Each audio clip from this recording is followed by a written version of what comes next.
Gentlemen, thank you. Thank you very much for coming out. Where do we begin? There's been so many special features and so many DVDs and so many things released about the thing. So my belief is always tackle it like not everybody is an expert on this movie. So we might ask some questions you guys might already know the answers to, but there are some that might not know these answers. So let's just begin right from the get-go. When I was in film school, Bill Lancaster's script for The Thing was bound and sealed in our library in New York City. And I asked them to crack it open, and I read it, and I thought it was just an amazing, amazing, thoughtfully written script. When it came your way, what were your initial thoughts? And how did it come to you? Did John present it to you himself? Did the producers? Did the studio? How did The Thing come your way, and what were your initial thoughts on the script? And we can go right down the line. Start with you, Dean. Starting here, okay, very good. It's very interesting. The thing is an ironic sort of property movie because when I was first talking to John, when he said, so Deborah and I are going to make this movie called Halloween, and he had this device in his house. It was a 3/4-inch tape machine. And he could run movies on this thing in his house. And the movie, he said, let's look at this movie because I think for suspense and everything. And it was The Thing. He loved it. Yeah.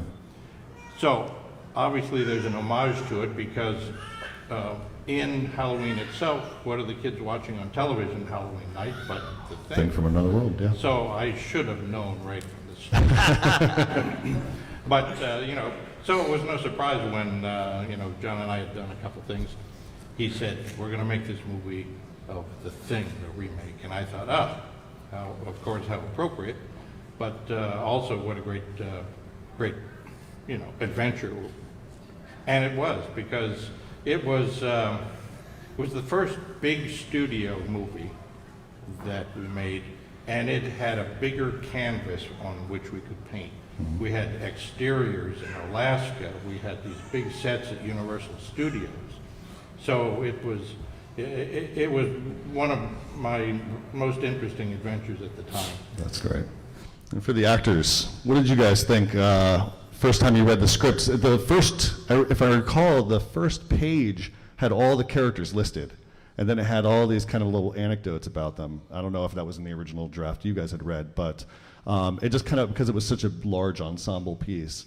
So what did you guys think? And did you have to audition for these roles? Did you audition as a different character initially?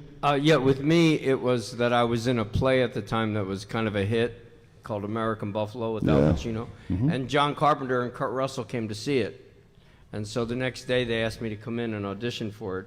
And I had been doing this play for a really long time, and I couldn't wait to get the hell out of it. So it was the first really good job that came along, and I'm so grateful and so lucky that it happened to me. That's how it happened to me. I auditioned and I got it. Yeah. I also auditioned. I got to say I'm really grateful to the guy who turned it down. I think they were, because I got the audition and it was about a month, at least a month before I heard anything. And I had auditioned for some movies before, but this was the first one I got. It was my first movie. So I was...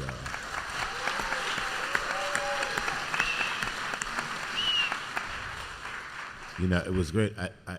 As I recall, I don't know, what you believe half of what you hear, but Roger, who got cast in Magnum P.I., I think initially he was going to go with Roger, but he was already attached to Magnum. By this time, I guess they'd signed contract, and it was this a movie versus a TV, blah blah blah blah, Anyway, every time I see Roger, I say, "Thank you, man."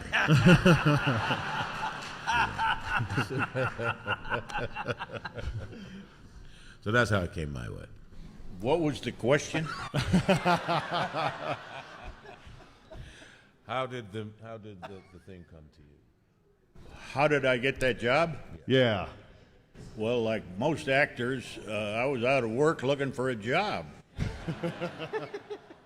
And I was introduced to John Carpenter, and we had a conversation, and that's how I got the job. And I didn't realize it was such a big deal till here lately.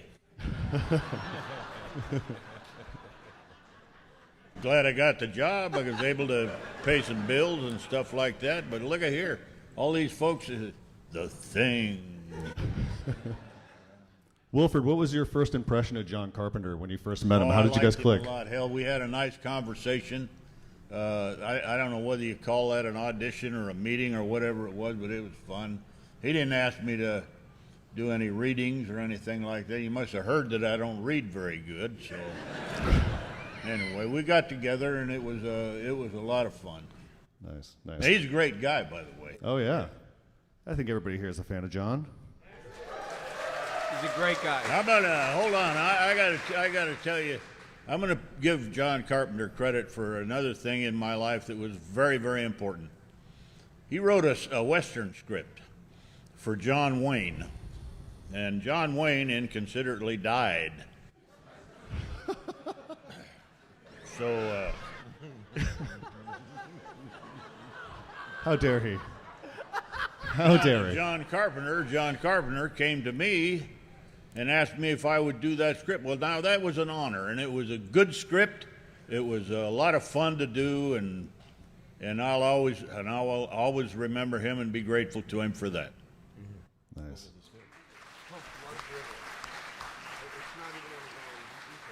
Called Blood River. Blood River. Nice, nice. Now, Dean, what kind of stylistic choices did you want to make to pay homage to the original, if any? Because the original is very much a 1950s, you know. Yeah, I know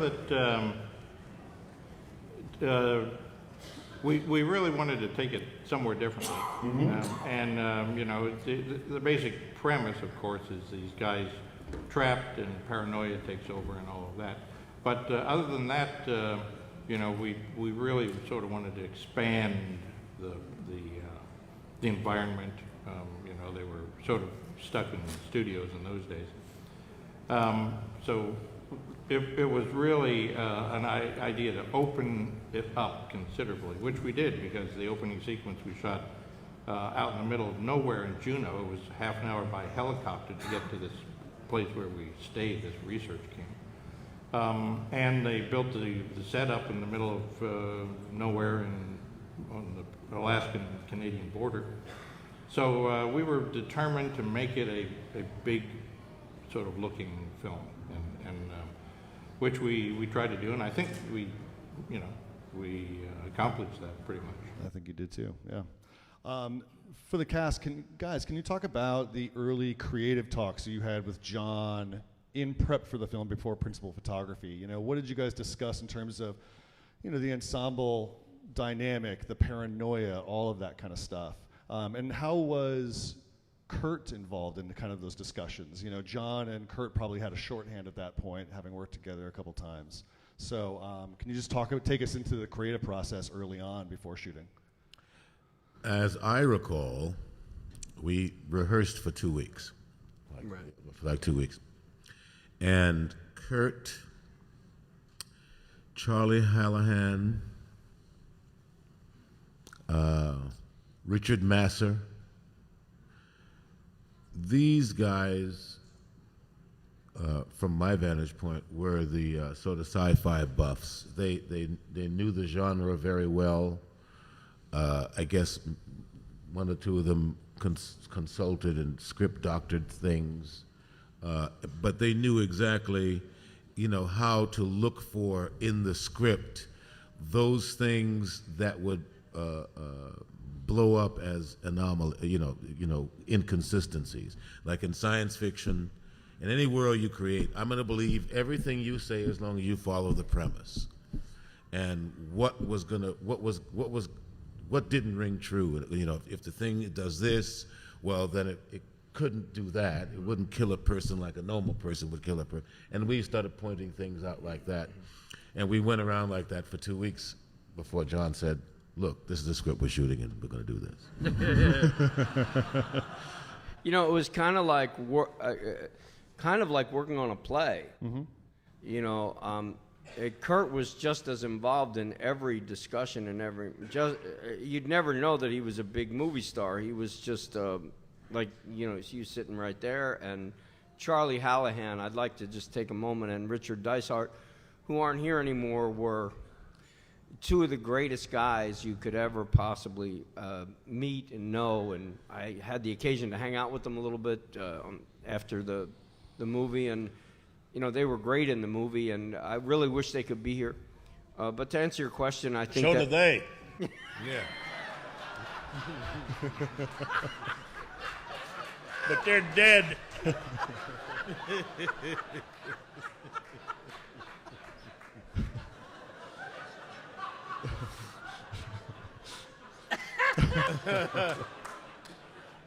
To answer your question, John Carpenter created a great atmosphere.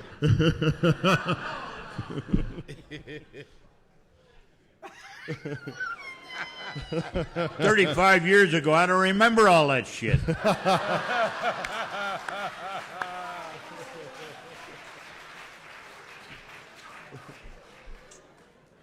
All right. Fair enough. You're just going to end up being Will's straight man, so get used to it. For all of you guys, was there anything that going into principal photography that you just didn't think was going to work, or something that you did think was going to work? I mean, this was very ambitious with a lot of practical effects and just a lot. There's a lot of fine tuning that needs to be done with each scene. You know, that needs to make the paranoia work. So. A great moment in time, which I've learned, you know, it was a great place to learn something from. It was a lesson in life that I remember till today. And it was Joel Polis' first film and my first film. And the three of us had a scene walking down the hall. Now, as we had that discussion for 2 weeks about what the thing does and what the thing doesn't do, there was a moment when somebody enters the room and the body gets revealed. John likes to do that, you know, dead body behind the door thing. And we had and he had a shovel in his chest. And we had been discussing that the thing doesn't kill people like normal people kill people. It would find some other way to do it. It would find some other way to do it. So we now again, actually, it's my first movie. I don't know what the protocol is and shit. You know? So, but when you're about to shoot, when the camera's about to roll, the bell goes on. There's a bell that rings, alerts everybody's attention. Stop talking, be still, we're shooting. So the bell went on and nothing happened. We're just standing there. So while we're standing there, now at this time when the bell goes on, the director puts on the headphones because we have little mics and he's listening to the scene, but nothing happened. So the three of us are standing there going, I don't know why we're shooting this scene anyway, because you know the scene is only going to get cut. I mean, he already said that the thing doesn't do this and the thing doesn't do this, and we go in there and he opens the door and the thing's... I don't know why we're doing this. Now, it was nothing that we would not have said in front of him if he were there and we had an opportunity to have this discussion. We would have talked about this to him. Now, and I've done 2 pictures with John. I have never, ever heard him raise his voice. He has never raised his voice. But this time, he came around the corner. We're shooting this fucking scene because I like this fucking scene. That's why we're shooting this scene. And the three of us had asshole pucker like you would not believe. We all became 3 years old going, you know, and he was just like, shut it down, shoot. What's interesting is my perspective on that moment was the camera's looking down the hallway and you guys are going to appear around the corner. The bell goes off, there's quiet, and I look over to John because normally he's going to yell, action, right? And he's just standing there, and he's standing there. And I think that's kind of weird. And he turns to me and says, just a moment, I'll be right back. He walks down the hallway, disappears around the corner. There's some silence, and then there's a little bit of...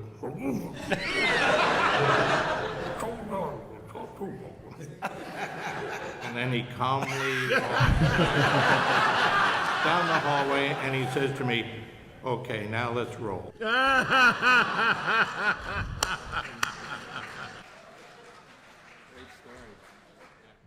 That's funny. Well, Dean, for you, I mean, shooting the practical effects, what was your shorthand with Rob Bottin in terms of getting all the effects pulled off? Well, Rob was very unique in that he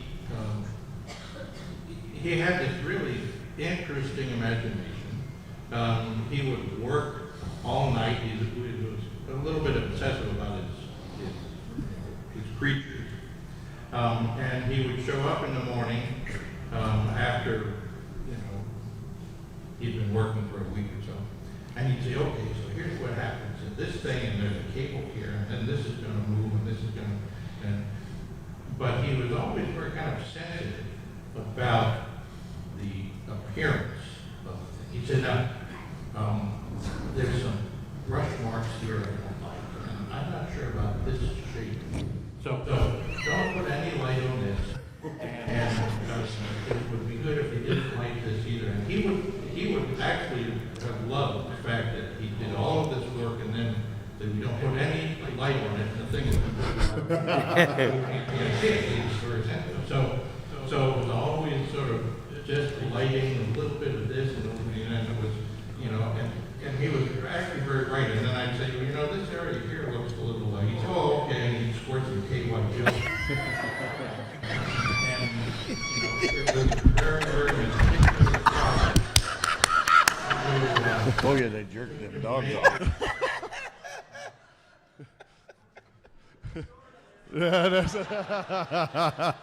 Wilford, anything you want to add about the KY? No.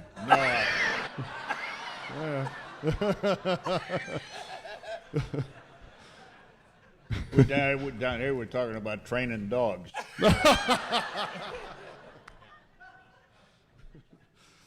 All right. Wilford, Keith, Tom, for you guys, I mean, what did you guys do when the shooting day wrapped up? Did you guys go hang out? Did you Sometimes. isolate Wilford because his character started getting isolated in the film? Just let him go do something else? I'll tell you a great joke. The three of us, mostly Polis and Tommy and I, when the film first started, for the first couple of days, they would say, especially to me and Joel, listen, we don't know if we're going to get to you until after lunch. Call in. Go hang out and call us at lunchtime. And, at first we're feeling kind of guilty, and, you're making all this money and you're not working. I'm like, whatever. So we would meet, one day we were meeting at, what's the name of that place on PCH? Oh, yeah. It's a big Gladstone's. Gladstone's. We were meeting at Gladstone's. And somebody told me a joke. And so there's a stone wall. Yeah. There's a stone wall between the restaurant and on the other side is the beach. So we're facing the highway on the asphalt and tell this joke. Guy goes to insane asylum, and he's with the doctor and making rounds. And to make a long story short, they pass this one room, and there is a man bouncing peanut shells off of his penis. And the doctor just keeps going, and the guy goes, wait, doc, what's with this guy? He said, don't mind him, he's fucking nuts. So we just tell this joke. So we decide that we're gonna go to the beach, and we're sitting on the wall, so we just kind of just flip our legs over the wall, and there's a bunch of peanut shells, right? That's right.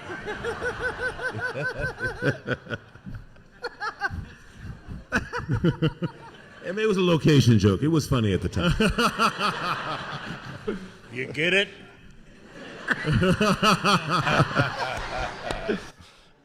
Tommy, any recollections? Yeah, we had a lot of fun. I remember, well, Keith and I went to acting school together. We were in Juilliard together. I was a year ahead of him, and I want to take one of those pictures of the two of us and say, this is what I went to Juilliard for. Because, you know, we studied Shakespeare, and but we had a really good time. One of my favorite memories is that the great, and I don't use that word lightly, Will Brimley had us over for dinner one night. He made dinner for my girlfriend and I, and was gracious enough to, you know, host us. And I remember sitting there till like about midnight, just listening to these amazing stories, because he's had quite a life, you know. Whereas my life has mostly been acting, his life has been real life. You know, he was a real cowboy, you know, like a real one.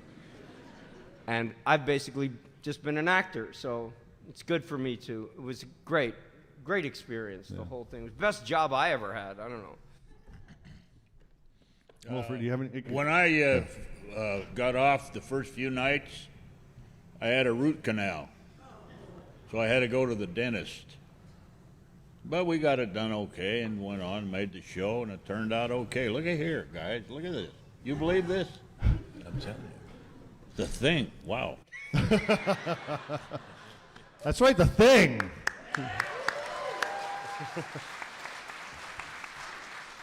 I'm really, you know what? I'm grateful.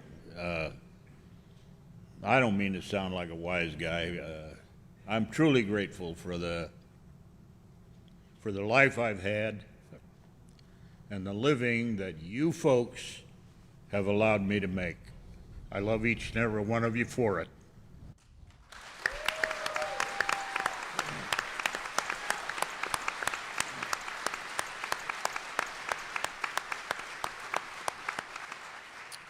And if you want to know how to train your dog to do all that stuff, see me later.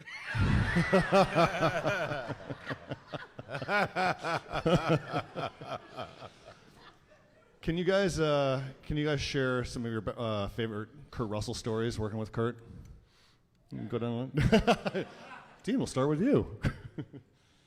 Well, my perspective on Kurt has always been sort of the behind the scenes, you know. I mean, these guys relate to him as an actor and stories and stuff like that, you know. I remember, I'll try to make this short. We went up to scout up in Alaska, well, actually in British Columbia for and the first couple days, looking at the set up on top of this glacier and the beautiful, and we were in the middle of nowhere. It was a long bus ride to get to Stewart, British Columbia. And so it was like the second night we were up there, John and Kurt and myself, and Larry Franco, the AD. They said, let's go get hyderized. And I said, what's that? And somebody else was hyderized. So you went across the border into Alaska to Hyder, Alaska, and it was nothing but bars. It existed for the miners up there to go on Sunday and get drunk. So you go over there, and we went over there, and the four of us are there, and Hyderize is this giant shot of Everclear, which is all pure alcohol, and you have to chase it with a beer. It's a very abusive process. So we all did that. Boom. And Kurt took to the ceremony. And so he had a second round or whatever. He was incredibly polluted by the time we got back to the hotel that night. And John said to Kurt, you know what? You're going to be so hungover tomorrow when we start working, it's not going to work. And Kurt says, are you kidding? I can be McCready no matter what condition I'm in. And I'm standing there thinking, well, that's pretty good. He said, I'm an actor. and John says, well, I don't think that's true. He says, yeah, just a second. I can be McCready for 30 seconds. And he straightens up and says, Mac, I'm worried. What's going to happen to us now that the thing is loose? How was that?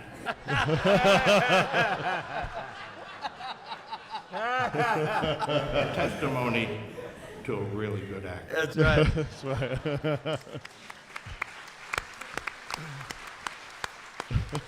right. One of my favorite Kurt stories is, Kurt grew up in this business, so he knew the business of the entertainment industry very well. Mm-hmm. And I had a lot to learn from him, and I was enamored by him. But the thing, he used to make fun of Joel Polis and I. We'd be talking about a scene, and Kurt would come up and say, what are you guys discussing? Your motivation?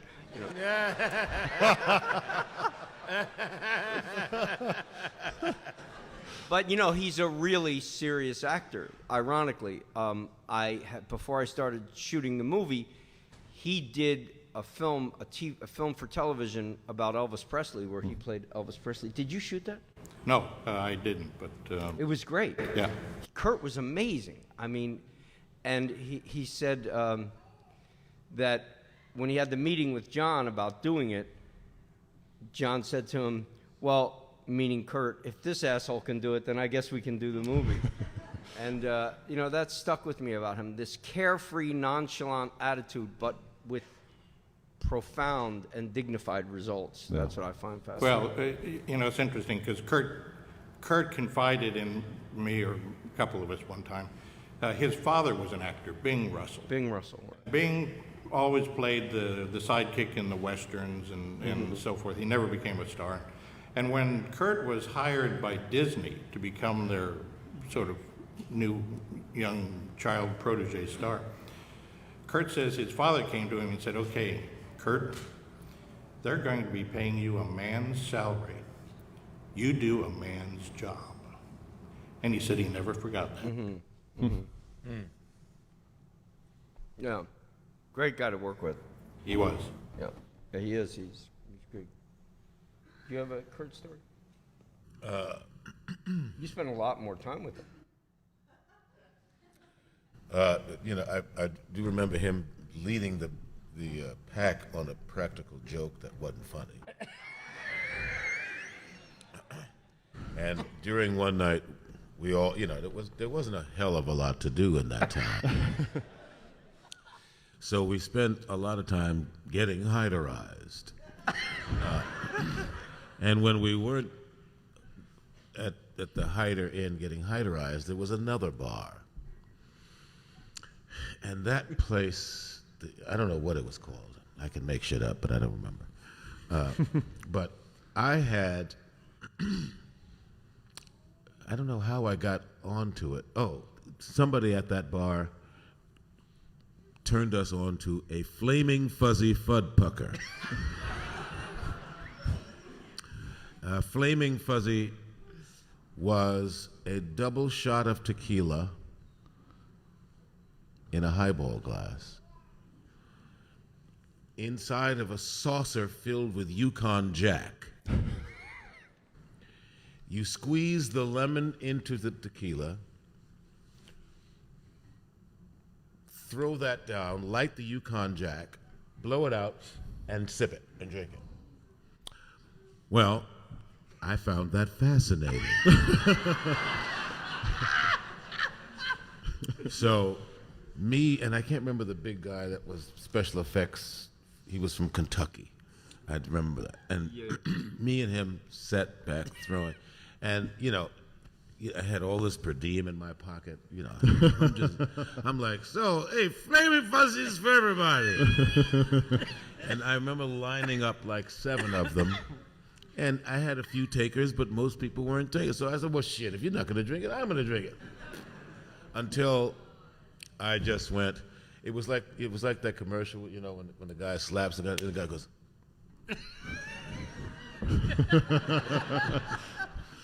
And my friend wouldn't let me lay there by myself, so here he is picking me up and get into and there was one driver, a little guy, who was the transport guy from the hotel to the bar, because it was the night that we were all partying. So he puts me in the back of the truck. We're in it's cold. I don't know how I survived, because it was.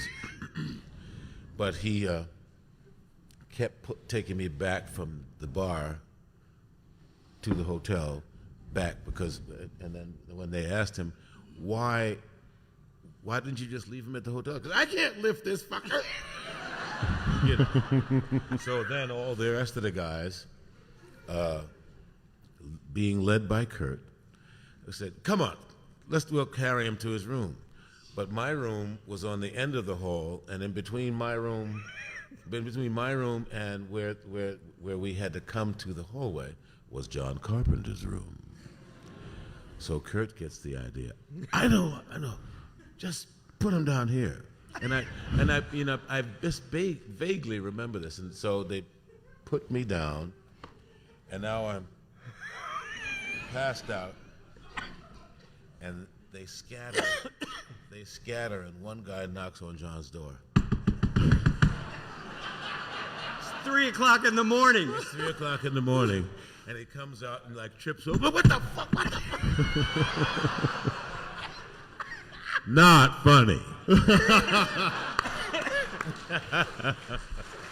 Oh my God. Pranking John Carpenter. I knew Kurt Russell when he was a little boy, and I know his dad pretty well, and they're wonderful people. Kurt Russell was a baseball player. I mean a good one. He was talked to by the professional baseball scouts. He was a really, really good baseball player, and a nice kid, and I always found him to be a gentleman.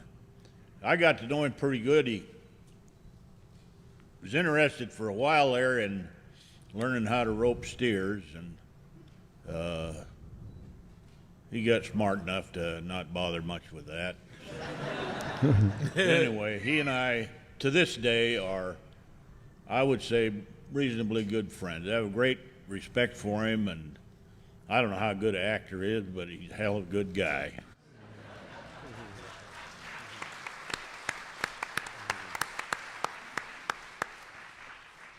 Now, before we go to audience questions, if you guys have questions, start thinking about them.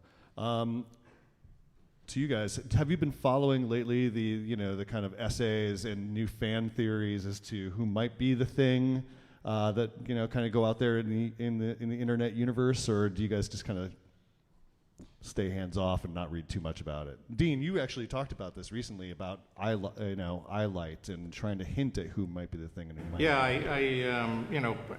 it's always been a big question. Mm-hmm. Who is the thing?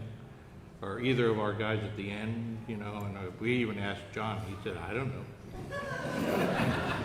But so I know that a couple of times, we tried to lace in little things, and I had this idea during the blood test to sort of foreshadow, who might be it by not putting an highlight in what's his name's eyes. So he has the only one with completely dark eyes with no little sparkle in it, dead eyes. And I revealed that for the first time, I guess, I don't know, a couple months ago, 6 months ago. And I was surprised, this social media stuff is fast, Oh yeah. It's like about, Everything you just said is already up on Twitter. well, yeah. It's like the next week, it had gone around, and I said, "Oh, what did I do?" But it was actually a conscious thing that I had done, and then had just sort of kept a secret. So it was an interesting reveal to see, how many fans and how avidly they're interested in that kind of stuff. Yeah. Keith, what are your thoughts on the finale?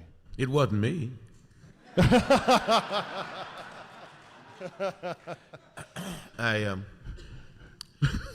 course, it's the most frequently asked question.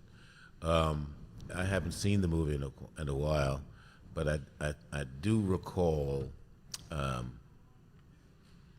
that someone said they thought it was me because there was no Breath. air. But I think I was closer to the fire, which would have accounted for that. Yeah. I don't really remember. I think that we played it. I don't, whatever. The ending is what you see, what they chose. But I think we did it two ways. We filmed it once when he told either one of us we were the thing, and then we played it like neither one of us is the thing. And we had but both of us had the suspicion that it could have. We both had time away from each other long enough for it to be either one of us. So who knows? Who knows? I think the tip-off was when my belly popped open and I ate Nome, Alaska.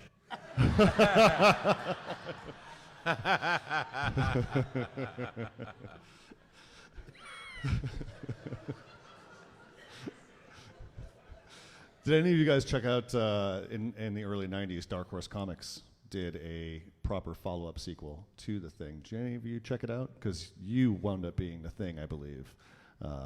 That's the way they wrote it. And John always said that was if he was ever going to do a sequel, that would be it. But it was a pretty good comic. But I'm sure have you guys read the Thing comic book that came out? Yeah. Okay. Got it signed. Nice. All right, let's open it up to audience questions. Is there a mic? No. Okay. We'll just shout really loud. Yeah. You. What was your reaction when the film came out commercially?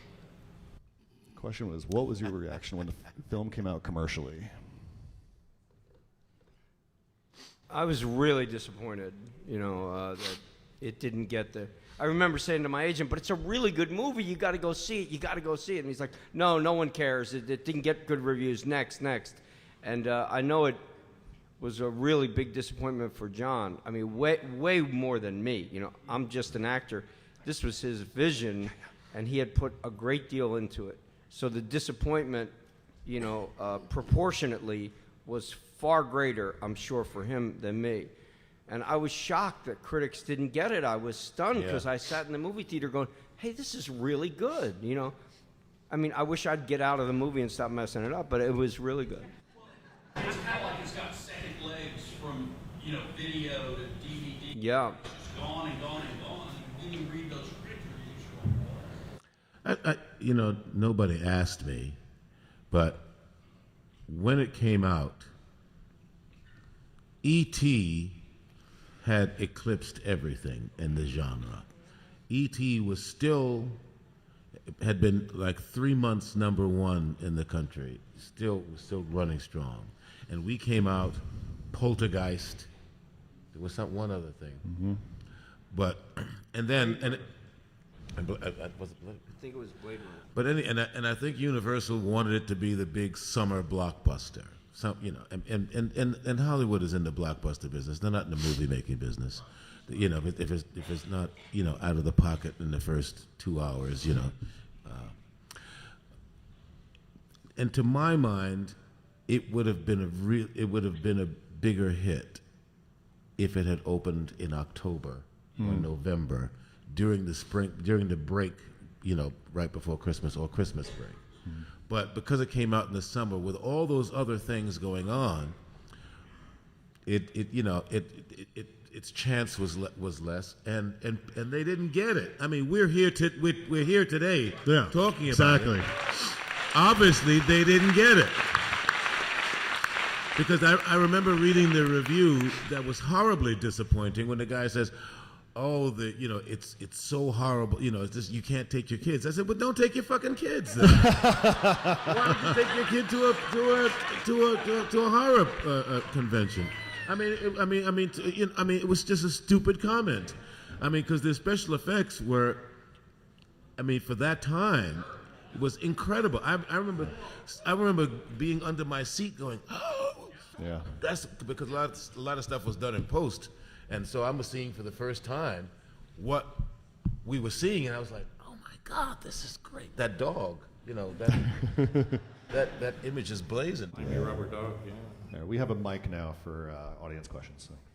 Hi. So first, Mr. David, if you're not doing voiceover work, you need to fire your agent. Second, Mr. Brimley and the other actors, I know you film out of sequence a lot of times. Were the actors aware, were they told when they were infected and when they weren't before you filmed your scenes?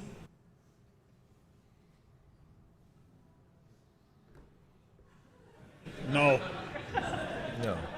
I didn't know much about it. What I do is I show up each day and he says we're going to do this scene, and I try to get through with that the best I can. I didn't know what was going on.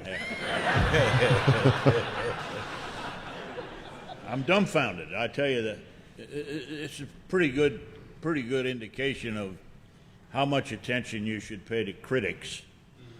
Critics shut down a play overnight that had a song in it called "All the Things You Are." But they leave Les Miserables playing for 40 fucking years. That's the most aptly named show with the most forgettable music. Exactly. So don't read them. I trust you people.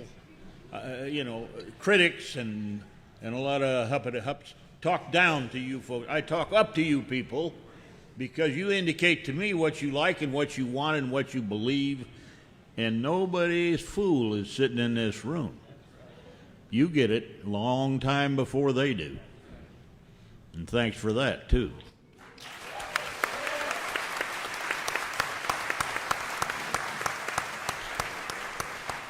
I had a question for Dean and Keith. There was, if this movie did well, there was a rumored sequel. Did John ever talk to you guys about a direct sequel where they found you and Kurt in the ice and kind of brought you back to mainland?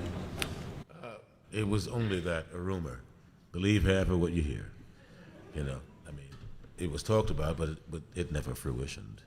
If the movie did better, do you think it would have? More than likely. It's too bad. Obviously, I think that over the years it has made more than its money back. And like I said, it's a testament to don't believe critics, but the film has lasted, and we're still talking about it. It was some wonderful things going on there. The ensemble, the writing, the effects, and the cumulative effect. By the time that movie's over, you're exhausted. You're like you're emotionally worn out as well as visually, like astounded. You don't come across that every day.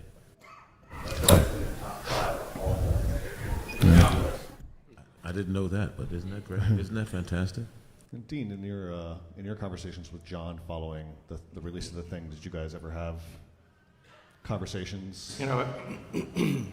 It was the sequel was a favorite sort of game for some of us on the crew.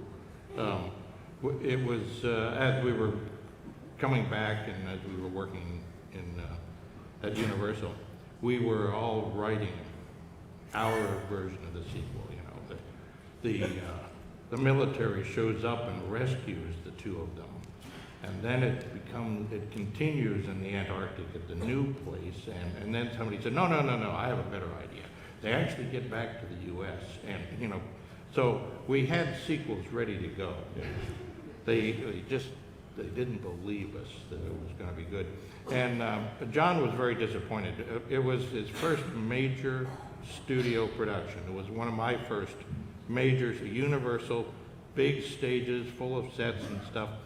And he was very disappointed and became disenchanted with the big studio, which is why he, then went on to make smaller films that he could do. So no, I don't think he ever wanted to face the prospect of trying to work where it would have to have been a Universal again, a major studio, and trying to get a sequel done.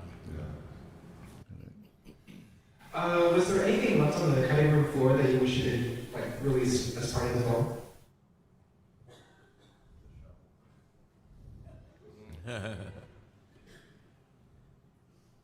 Oh yeah, once we shot a scene. David Clennon and I had a scene, and John cut it. I'm mixing up two stories. We also were caught on the microphone, because right before we shot it, John said, "We're not going to do that scene, fellas. It's cut." And it was like a whole page scene. So Clennon and I were like, "That son of a! How could he do that to us?" And John, he didn't get mad. He just stuck his head around the corner and said, "I heard every word you said." I was mortified for a week. I walked around going, "What could?" But Will probably doesn't remember this, but Will said, because I told him about it, he said, "Write him a letter and tell him you're sorry." So I did, and it worked out. It shows you the kind of guy he is, He's a very sensitive man, John. I mean, he doesn't give that impression to most people because, he has to protect himself, but he's a deeply sensitive guy. And it teaches you keep your mouth shut when the microphone's on, right? Also teaches you when you walk off the set and you're not on the scene, I always unhook my mic. I detach it, so if I'm going to have a conversation, you ain't hearing it. Question right here. Did you generally enjoy the prequel, and do you think it was just to the original? Well, it's interesting. I got a phone call from my agent who's up in Toronto and said, they're going to make a prequel up here. Would you be interested? And I said, wow, it's kind of full circle, different people, but a prequel. Yeah. So she called up the company and said, hey, here's an opportunity. You have the same look, the same guy, and they said, well, we'll get back to you. A day later, they said, no, they've decided they wouldn't want you involved. The director said he'd be too intimidated. And I said, oh, well, that's unfortunate, but, so I went to the prequel out of morbid curiosity. And I'll have to say it was kind of an homage to the first one. It was an awful lot of stuff that was borrowed. But I was kind of underwhelmed, What about you, gentlemen?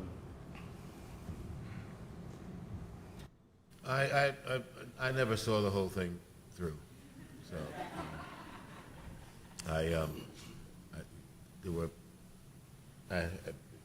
people told me about some things, and so it never really, terribly interested me because and especially because I did know that, and I thought, wow, how stupid.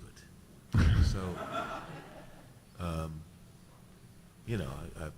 I keep promising myself I'm going to sit down and watch the whole thing so I can answer that question better, but right now I can't. Let's get one more First question. time I ever heard of it.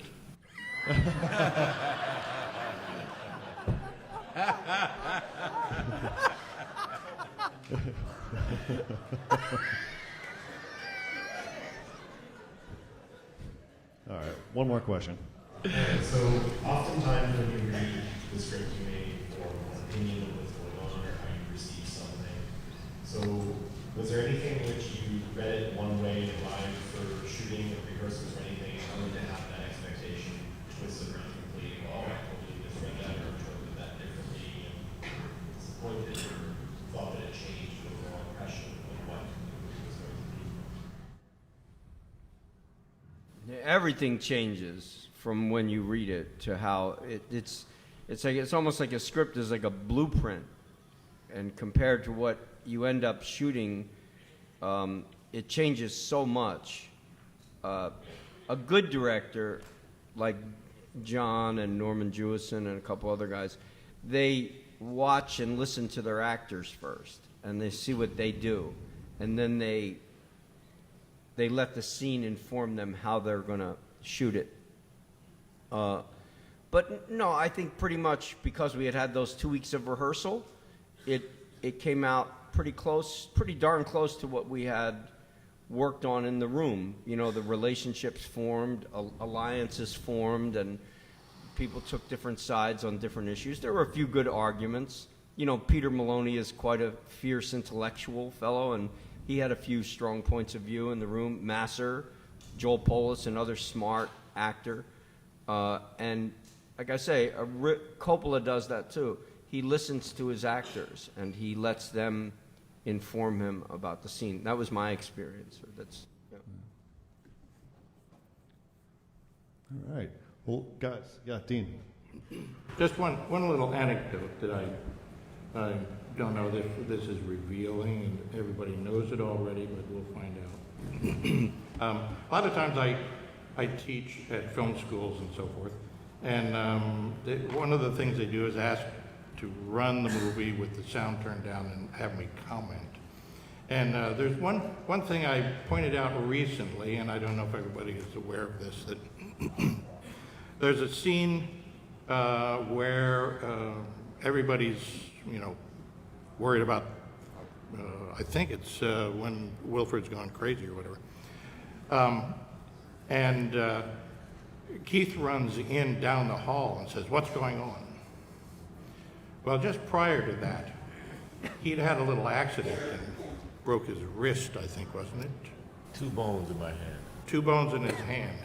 Had a cast on. We're right in the middle of shooting, and it's like, how in the world are we going to cover that? So we had the makeup people put on a special thing and a wrap, and he was told to hide his hand for a lot of the shooting.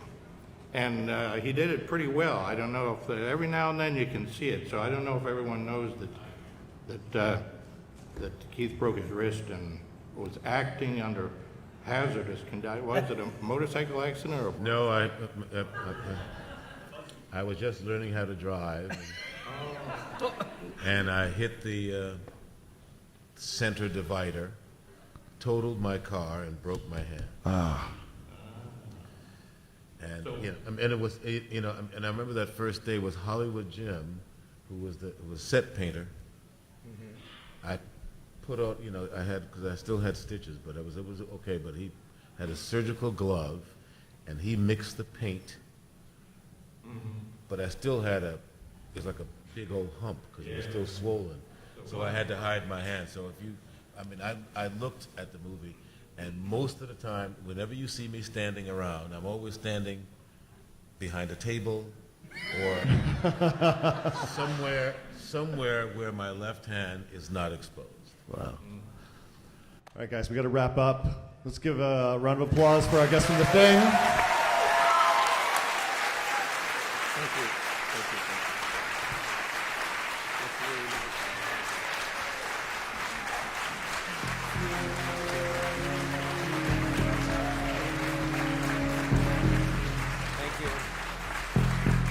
Thank you so much.